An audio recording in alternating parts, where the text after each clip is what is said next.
Funeral at Noon is based on the critically acclaimed novel by Yeshayahu Cohen. The scriptwriter and the director is Adam Sanderson. We have the support of the Israeli Film Fund and Merit Adam Telephone.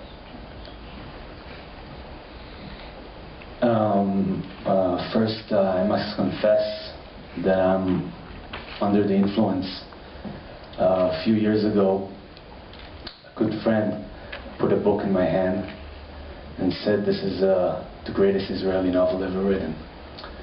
I read the book, didn't get quite attached to it, but as time went by, I got hunted by this image. A woman in her 35 years old, walking this long corridor of a big, isolated and cold house. This film is set in the 1950s. It tells the story of a woman who goes to live with her husband in a small Israeli village.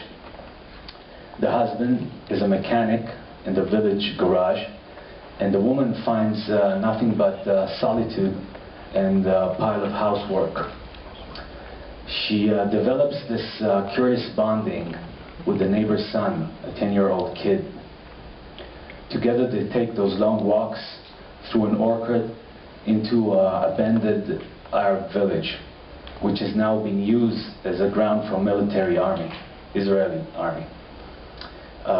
There, inside the ruins, they encounter a soldier, a lone soldier, and the woman who's so keen to escape her prison life have sex with the soldier, only to find out that the kid is watching.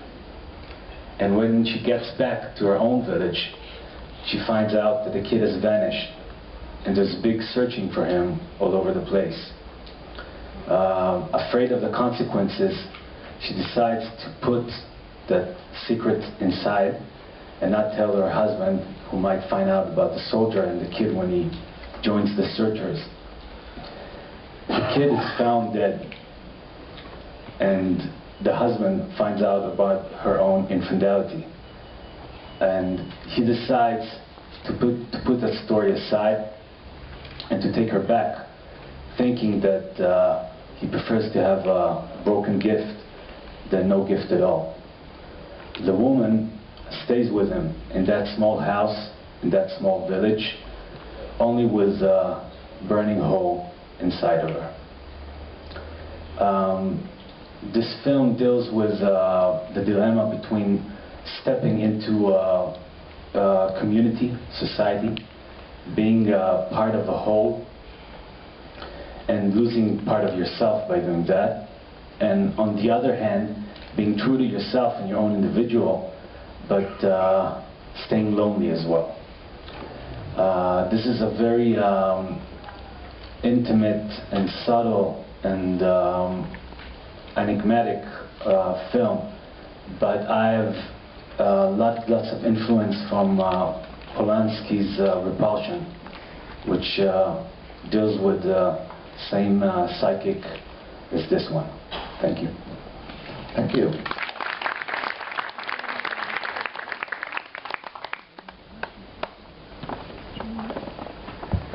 Michael?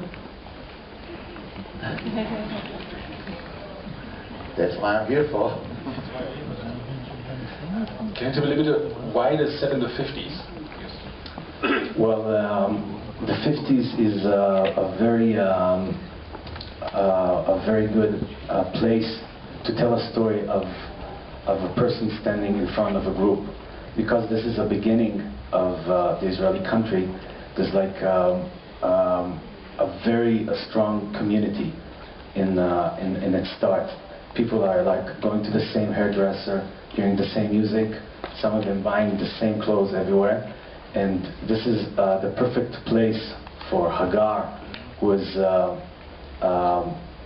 childless wife and not that good housewife, and doesn't have a really good job to fit in, or actually not to fit in.